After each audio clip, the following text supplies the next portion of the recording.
Hello friend, this is me, your host. Welcome back to our channel. I hope you all are well, having a great day. So today I am back with another video with another book to give a review on. This book is One Dark Window by Rachel Gillig.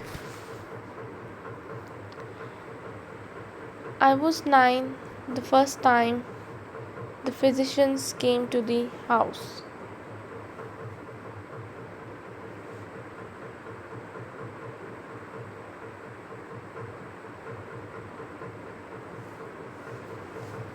My uncle and his men were away.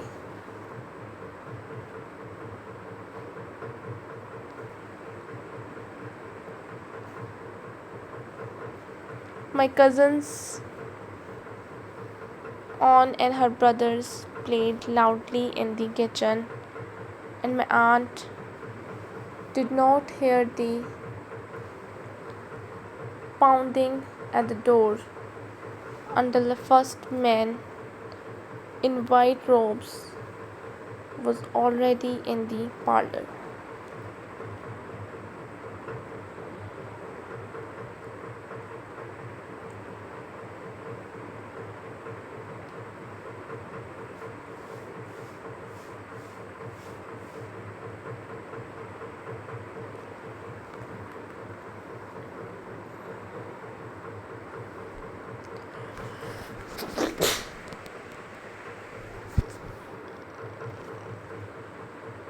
He did not have time to hide me.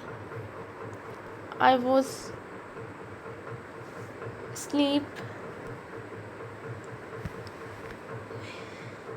resting like a cat in the window when she shook me awake. Her voice was thick with fear.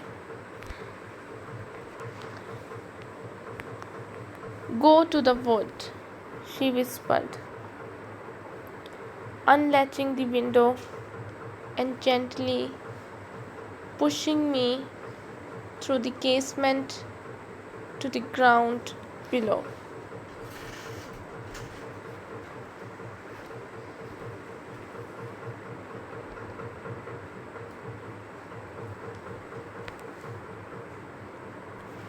I did not fall onto warm summer grass. My head struck stone, and I blinked, dizzy nausea casting dark shapes across my vision.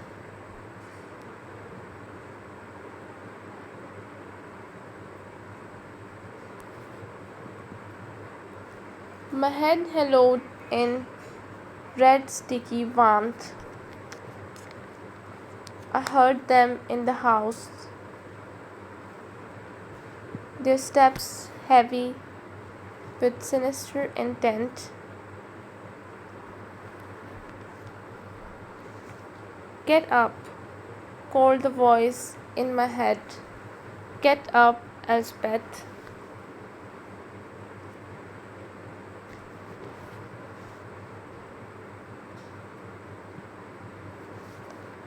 I pulled myself to a rickety stance.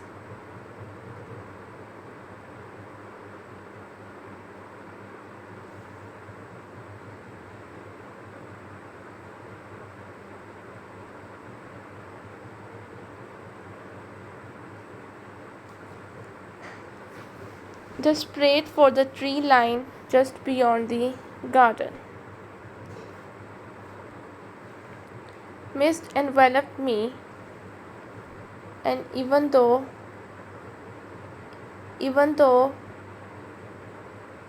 I did not have my charm in my pocket, I ran towards the trees.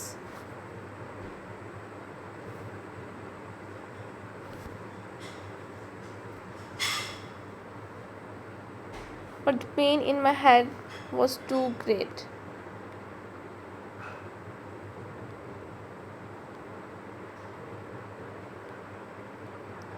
I fell again, blood seeping down my neck. They're going to catch me, I cried, my mind lost to fear.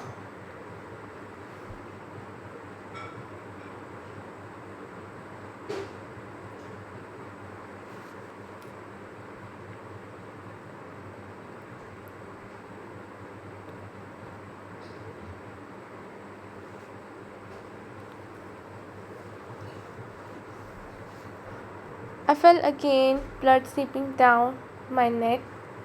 They are going to catch me, I cried, my mind lost to fear.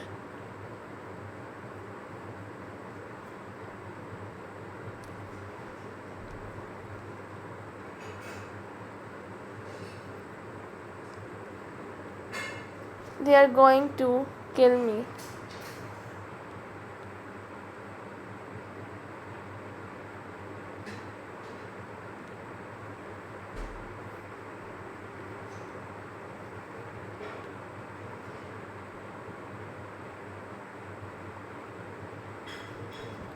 No one's going to hurt you, child, he snarled. Now get up. I tried.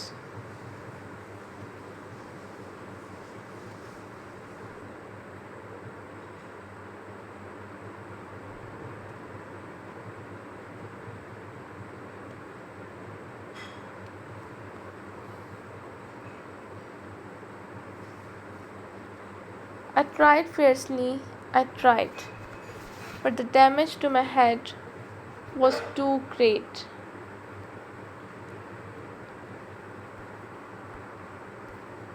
And after 5 desperate steps, the edge of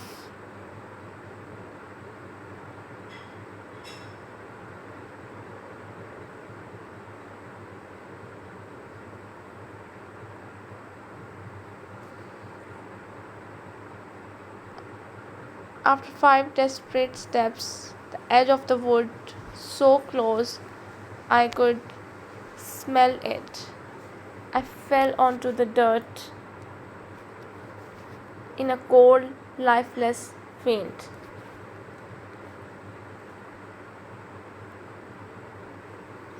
I know now what happened next was not a dream.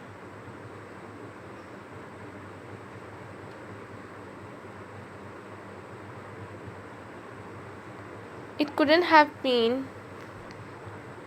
People don't dream when they faint. I didn't dream at all, but I don't know what else to call it.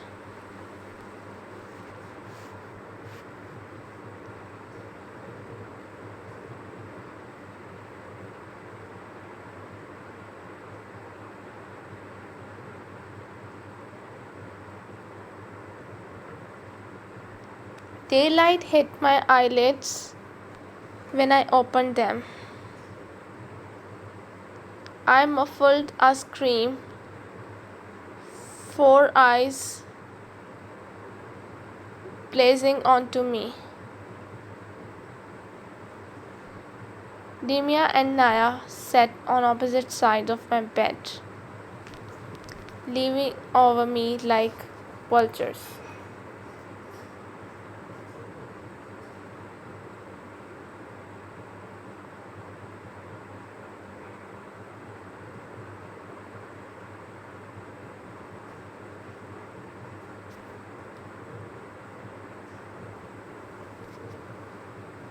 I sat up, my heavy head. What time is it?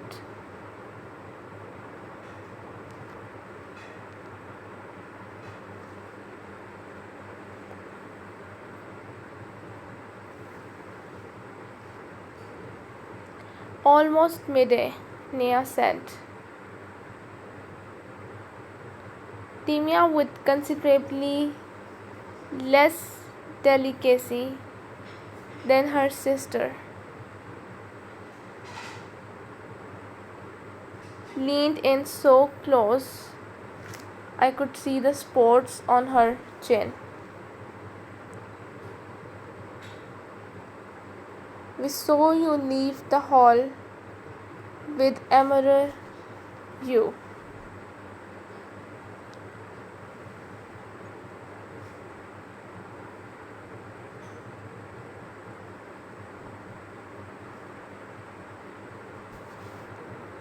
I blinked at her.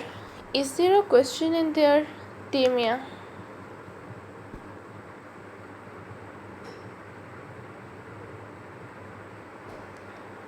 My door opened with a bang. I sat up in bed, my eyes narrowing when Miriam stepped into the room.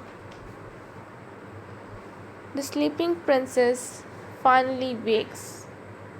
She said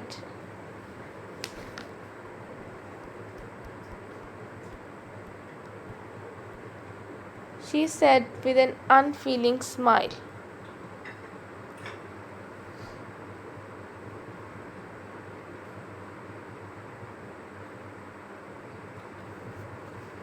Raking her fingernails over the doorframe.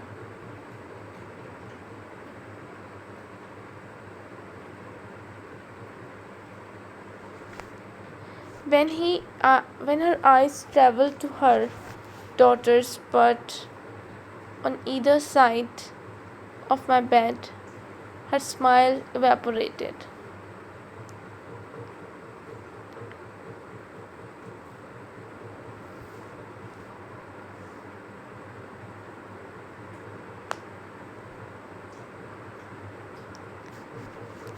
What are you talking about, Emery? You, Timia said. She fluttered her eyelids. He is terribly handsome.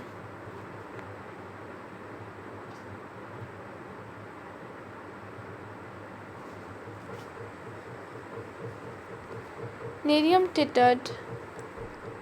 He's not the sort of company a sophisticated young lady keeps.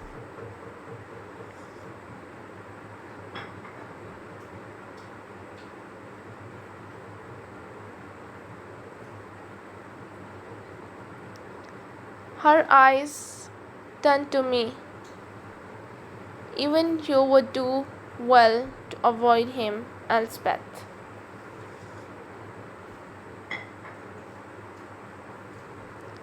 I pushed my way out of bed.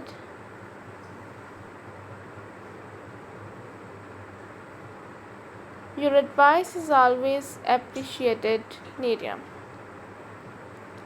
I moved to the wash table, splashing fresh water over my face. If it had been warm, that was many hours ago.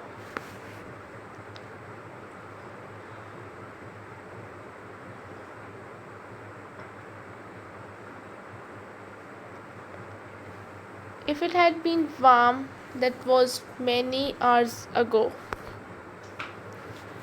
The water was so cold it stung.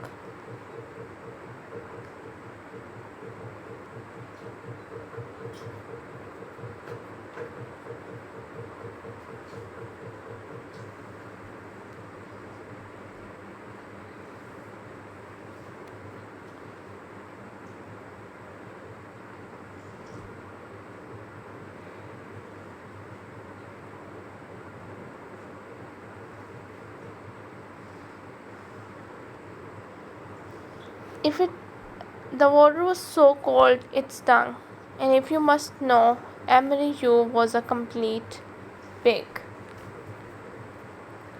My half-sister's eyebrows raised into an expression of curious curious satisfaction.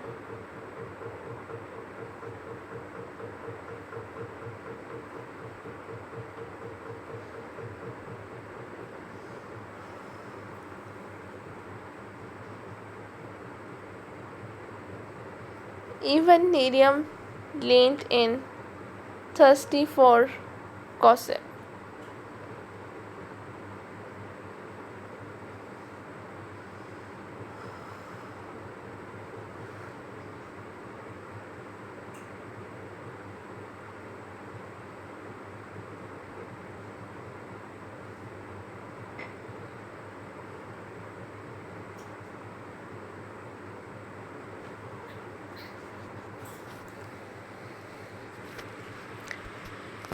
There is something terribly off about that boy, Nia said, tucking a strand of golden hair behind her ear. If he is not sequestered in his chambers for some new illness, he is drunk as a vagrant, saying the strangest things.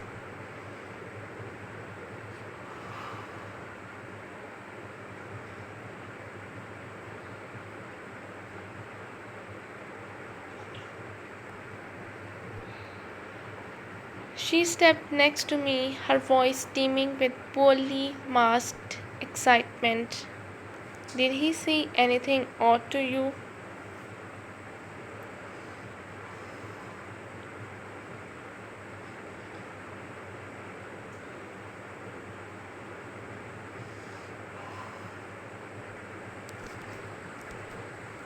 Raven's arms were stiff as he pulled out my chair.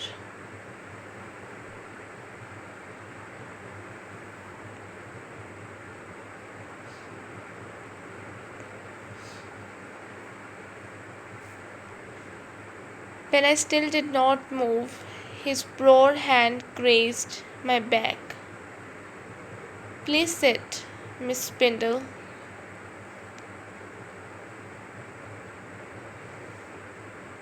When the first course was served, excited chatter still sparking through the room.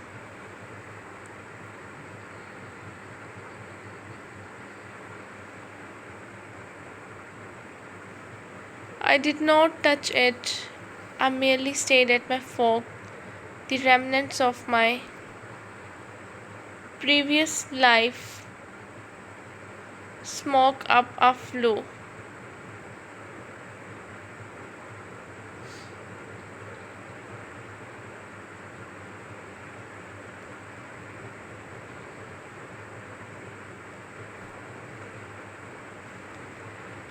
Your uncle had the other nightmare card, Raven whispered in my ear. A few traitorous tears escaped my eyes. Yes. And you didn't think to mention it?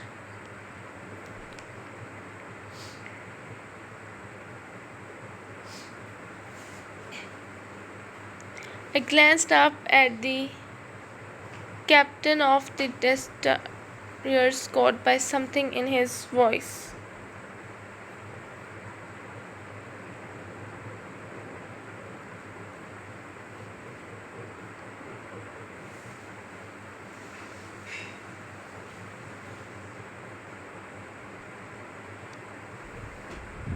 His copper skin had lost its warmth, and when he spoke,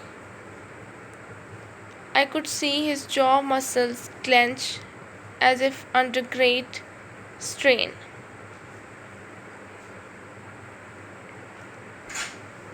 As if freed from a blindfold, my eyes opened. You lied to me.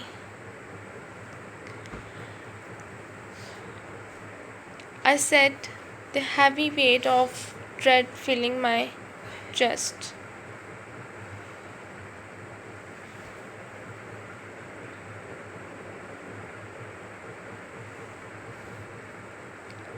Why would the king want my uncle's nightmare card if his own captain already possessed one?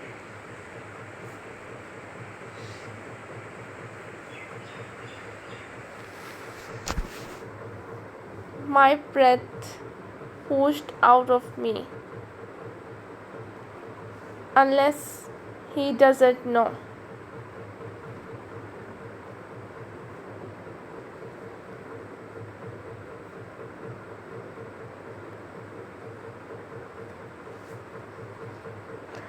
Quite, Raven cautioned. He cast his eyes up the table to the king.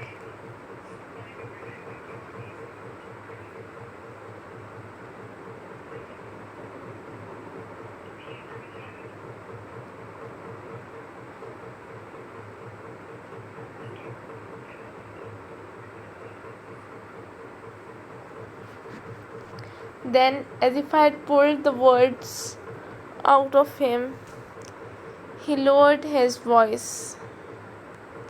I never lied.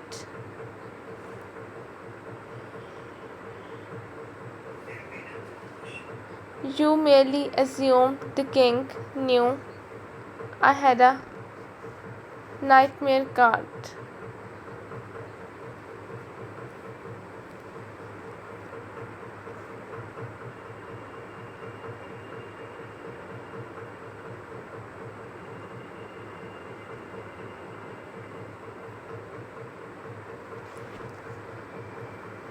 The nightmare tapped his claws, laughter rolling off his back like snakeskin.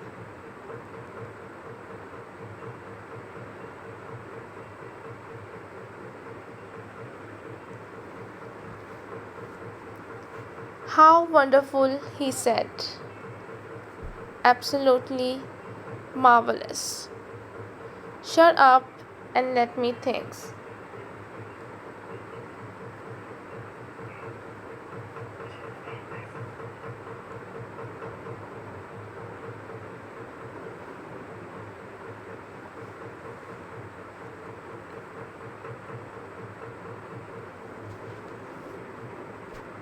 Isn't it obvious?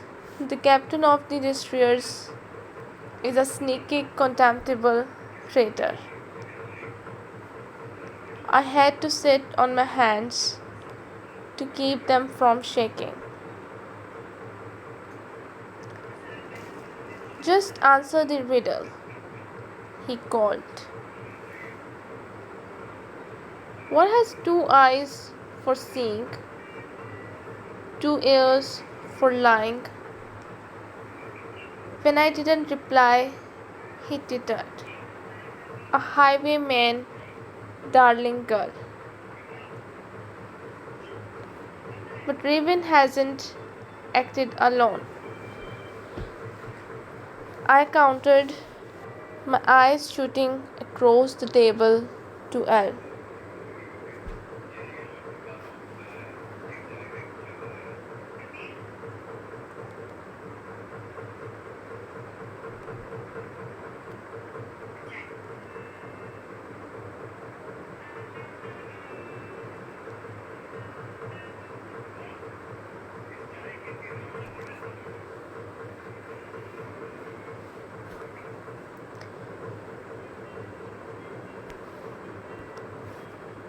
My feet moved without me. Confusion, anger, and utter bewilderment waiting for dominance between my head and chest.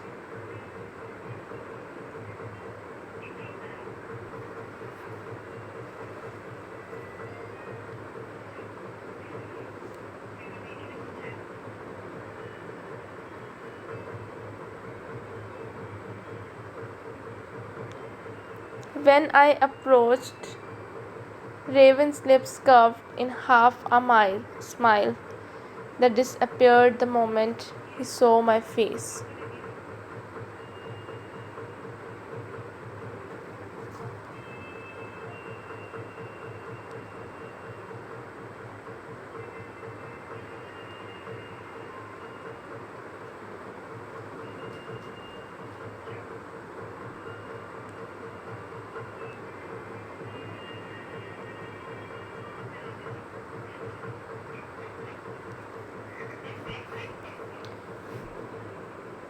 What's the matter?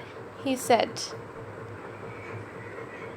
I know what you are, I said.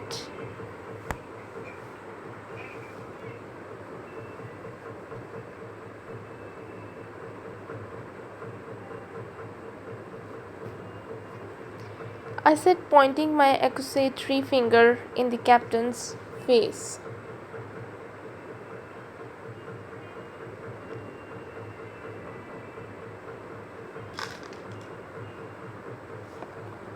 Raven's spine straightened. I discerned neither anger nor fear in his expression.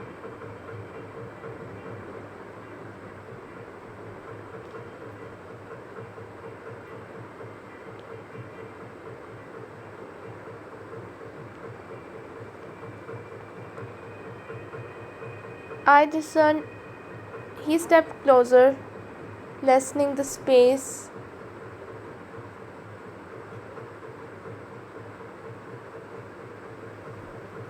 between us. When he spoke, his voice was low. Do you?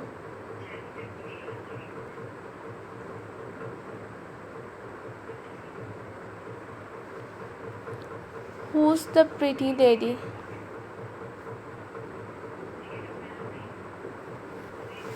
Emery asked, peeling a twig off the rowan tree and plucking its leaves one by one.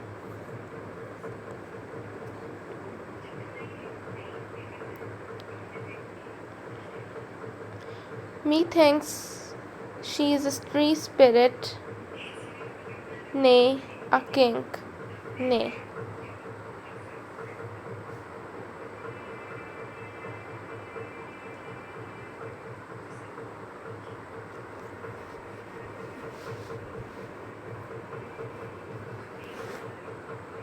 His smile twisted.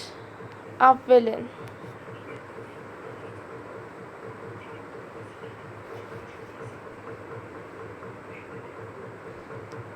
Emery, Raven snapped, eyeing his brother over his shoulder. You have had your fun. Now shut up.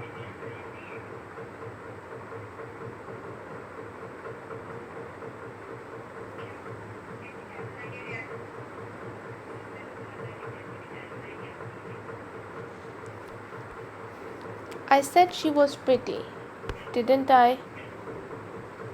Emery twirled the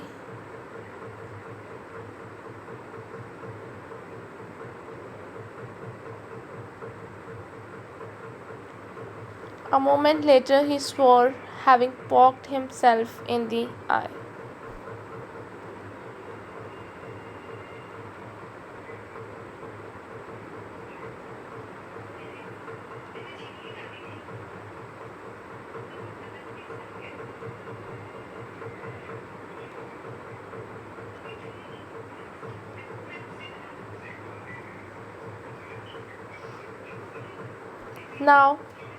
Now, Elm said, coming up from behind the edge, his scythe alight in his hand.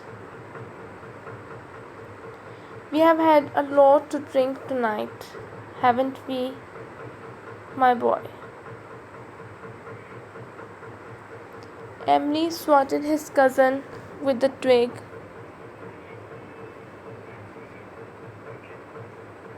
Away with you and your card, Rin.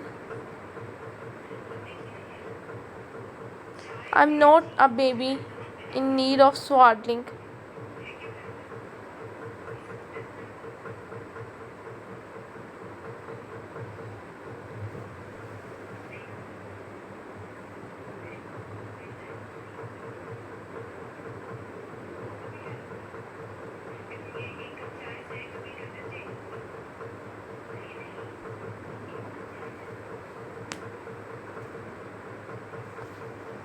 When Elm glanced at Raven and me, our backs straight and our mouths drawn. His lips curled into a guilty grin.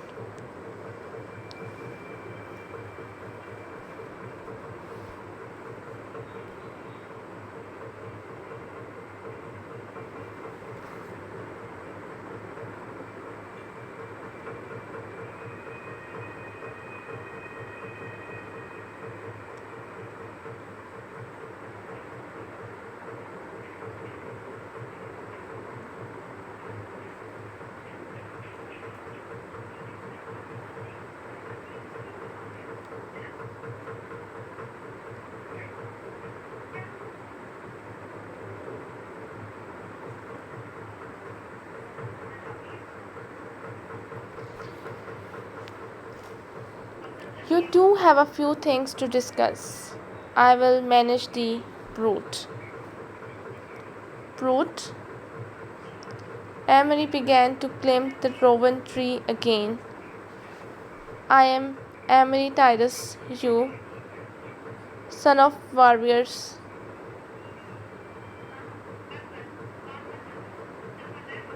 Ancestor of great men, harbinger of all that is to see.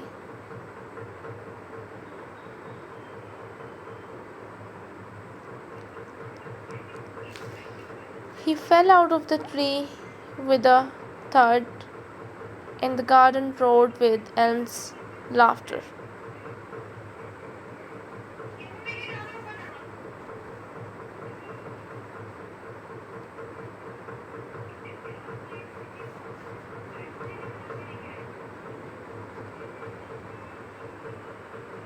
Come with me, Raven said, without looking at me.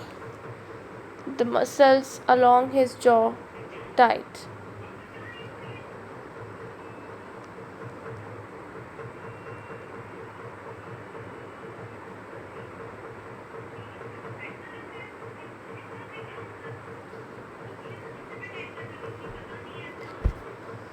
First your nightmare card, then this.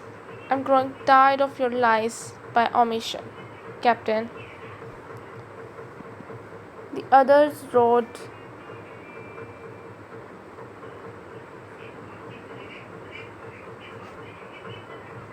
The others rode ahead, Trim spurring them on. Only Elm lingered, waiting by his horse.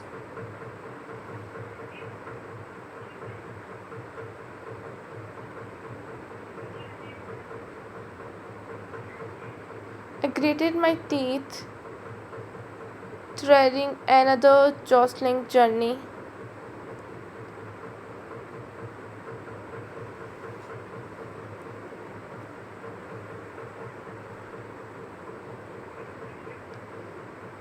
My wrist stiff and aching.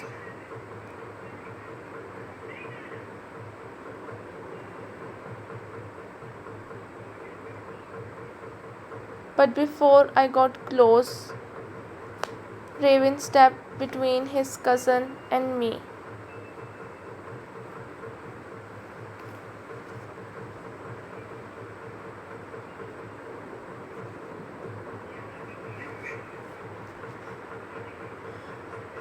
I will spare you a rider, he said to Elm. Go on with the others.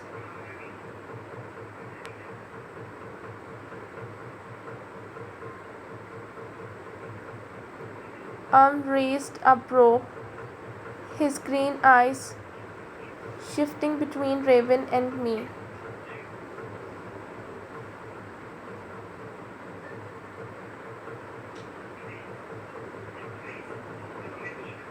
You sure, Perry? Suits me, he said. I am bruised enough without a pair of arms belted around my ribs.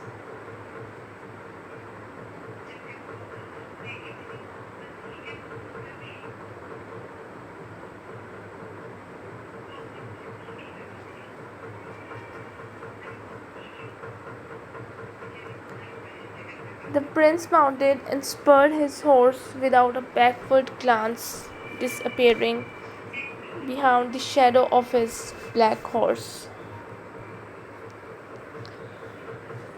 I leaned against a nearby tree, hollowed out. What was in the wrapping? I asked. What wrapping?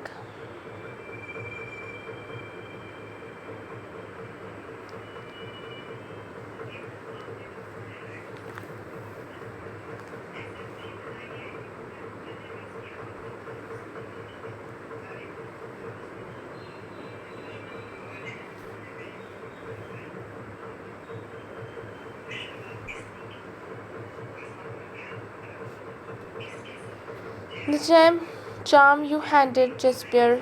Raven fastened his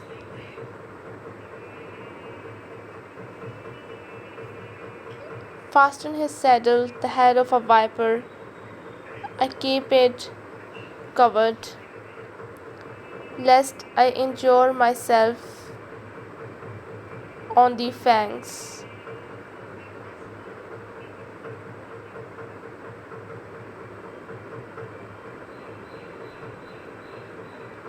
I raised my eyebrows. I didn't think you carried a charm.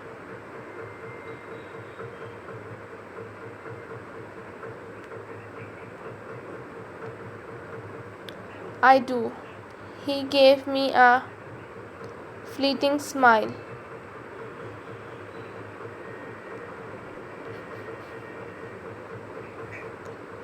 Just not for the same reason as everyone else.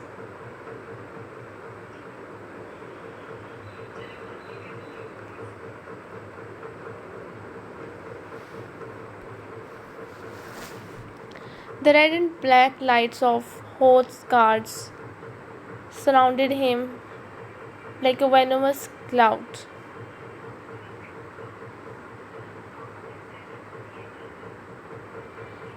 This man and woman betrayed your trust.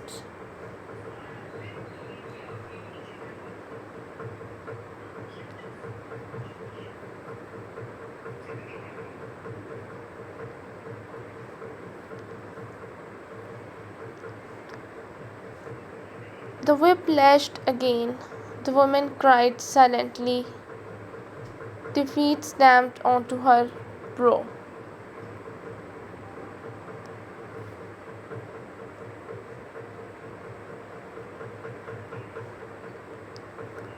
They did not report the infection, Hoth continued.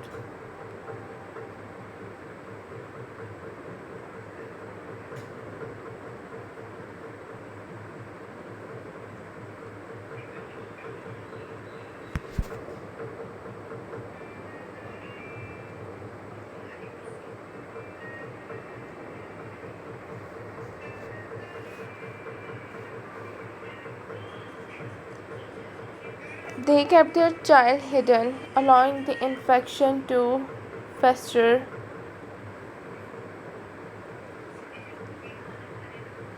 Putting all of Blunder at risk.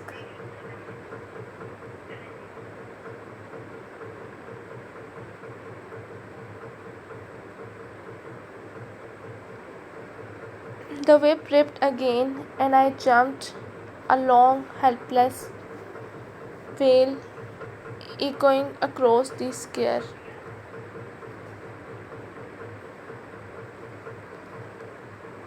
And now they pay the ultimate price.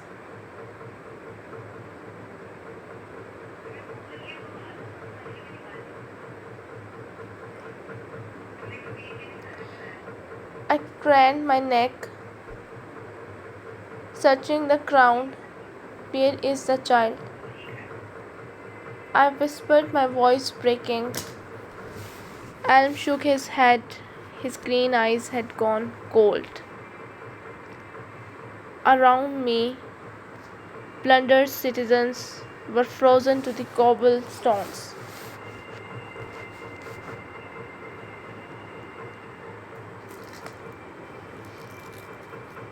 Their faces were drawn, colorless. Some had tears in their eyes. Others hardly seemed to blink.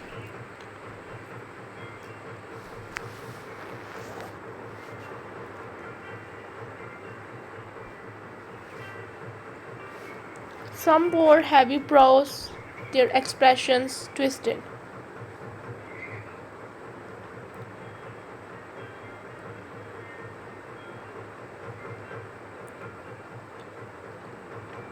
There were no cries of triumph, no sport for the high prince and the destriers.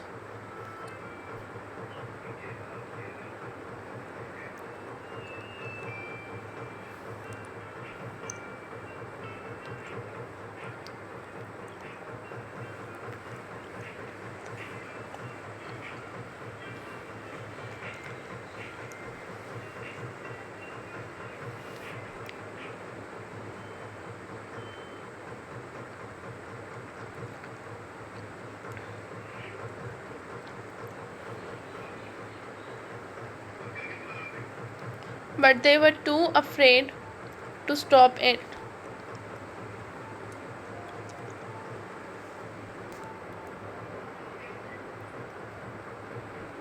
When the destrier with the whip moved back, Hoth stepped in front of the prisoners, pulling the scythe from his pocket.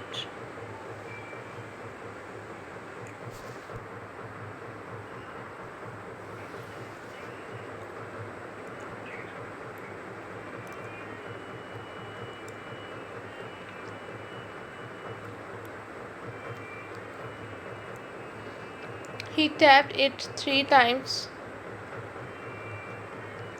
"Give me your charms," he commanded.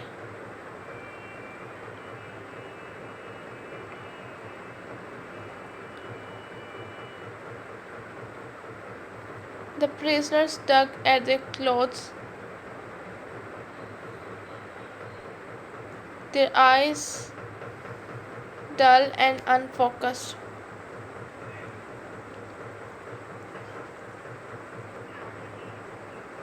Hoth waited with his palm extended, like a tax collector awaiting his coin.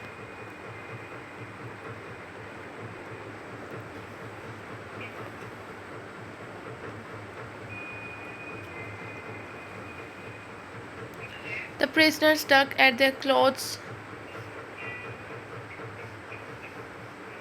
their eyes dull and unfocused.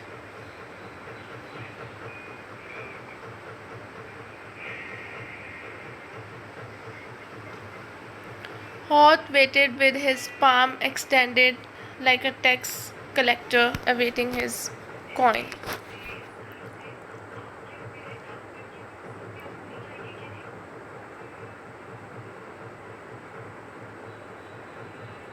The woman pulled a rabbit foot from her shift.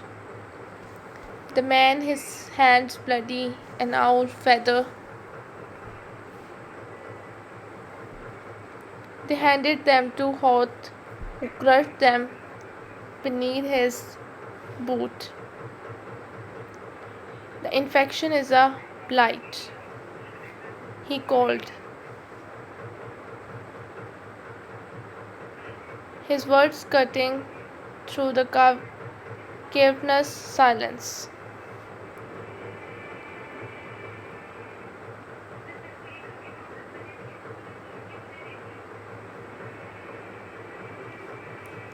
It is poison that seeps through the mist, fashioned by the spirit of the wood.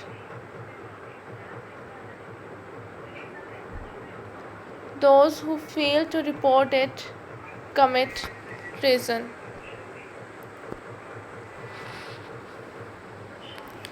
He turned to the prisoners.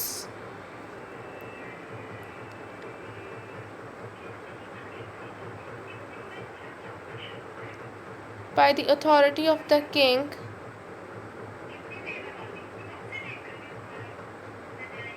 I, Hoth Rowan, High Prince of Blunder, sentence you to death.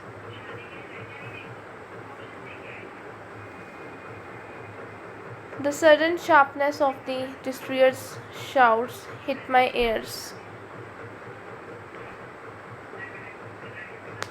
Painful after all that terrible silence.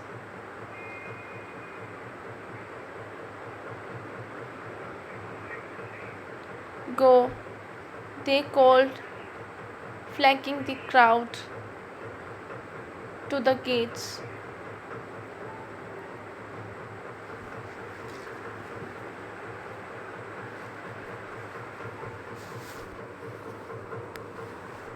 Pushed in every direction, and I were carried with the tide. Bodies pressed all around us.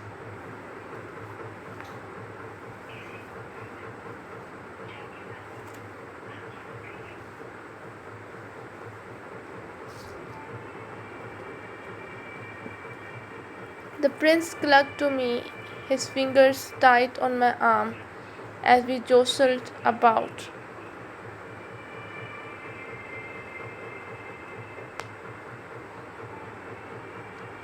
I heard the moans of the prisoners behind us, but did not turn, forced forwards by destroyers on horseback and the sway of the crowd.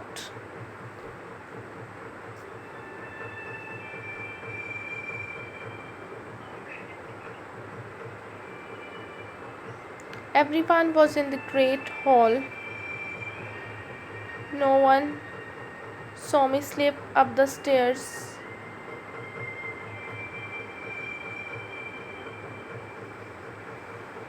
With the captain of the destroyers.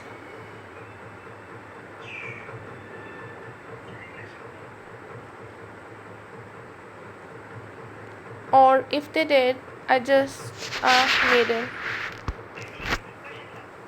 headed into the shadow with a tall, handsome man.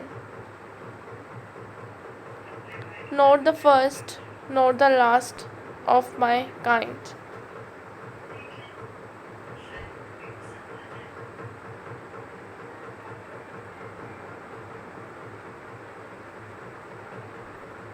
A moment later, Jasper and Elm joined us, taking the stairs in shift.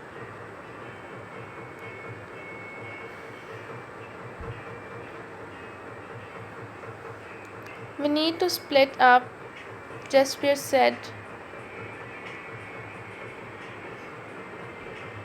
Her eyes turned upward to the long, winding stairwell. Each of us should take a floor.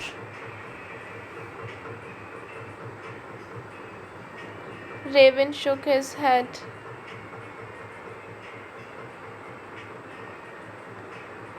Better we go in pairs. It will look less suspicious if anyone catches us snooping.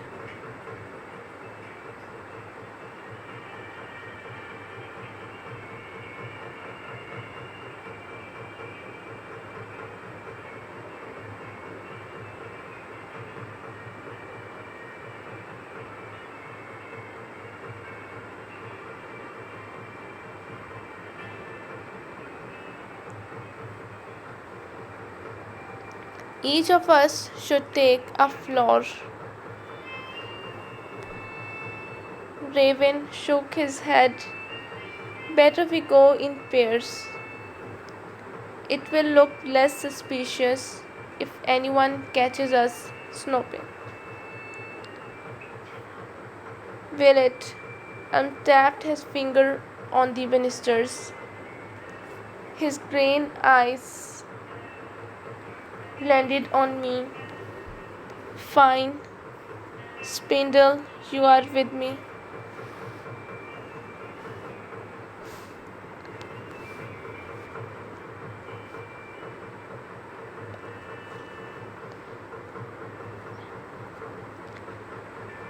Raven's voice was low. She could come with me.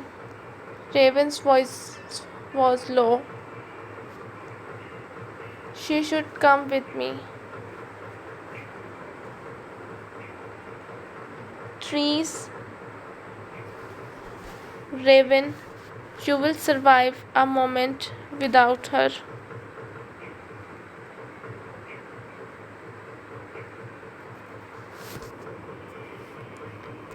You will survive a moment without her. To his cousin's glare and crossed his arms.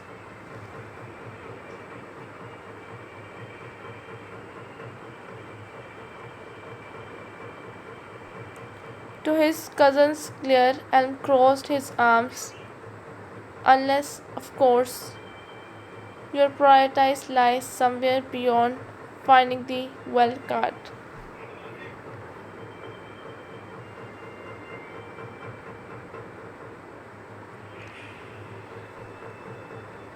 Raven said nothing, his fingers flexing against mine. Oh, don't look at me like that.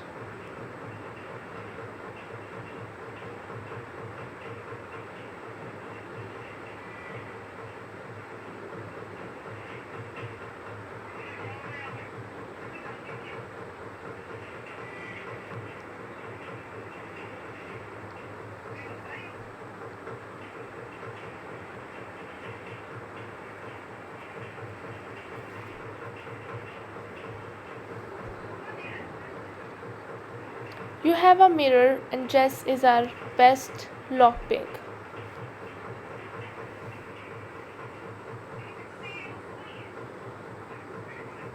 Out of the two of us, you are getting the bargain.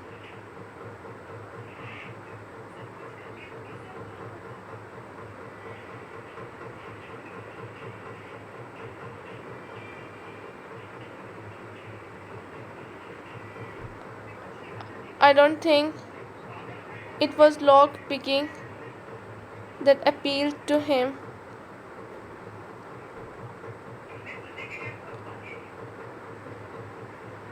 Jasper murmured through her fingers.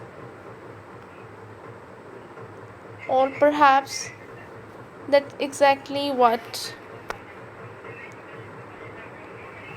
All of you, shut up, we are wasting time.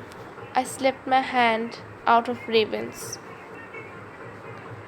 Elm, and I will search the library. Then I'd head up to the guest rooms on the third floor. You two start with my father's bedchamber. It's on the fourth landing. Then go to the fifth. I glanced back at Raven. If we don't find in, we meet back in the great hall and search the bottom floor.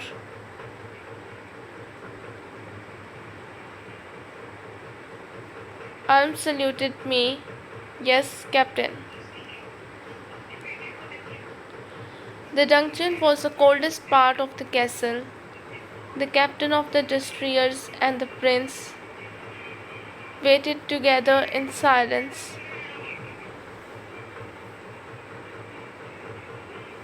The hour not yet dawn. Raven tapped his boots on the stone floor to keep his toes from losing feeling.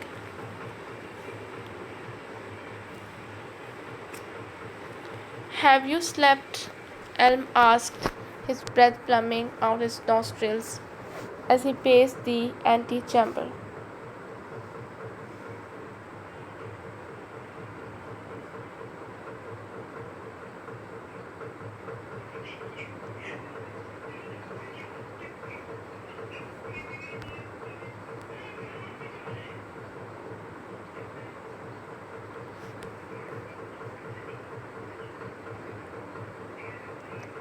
A piece of crumpled Sandstone lay on the floor. Elm kicked it back and forth, his eyelids heavy. Raven gritted his teeth, the knot in his stomach tightening.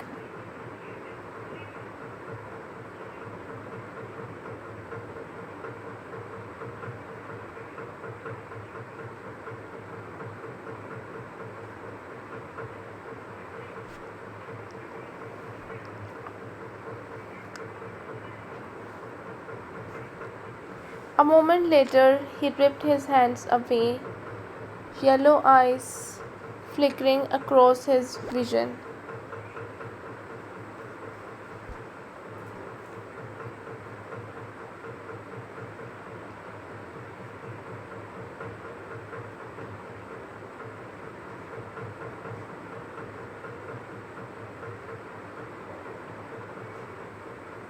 Even now, 3 nights later, they were bright in his thoughts. He could not escape them. That night at Spindle House burned into his mind with painful clarity.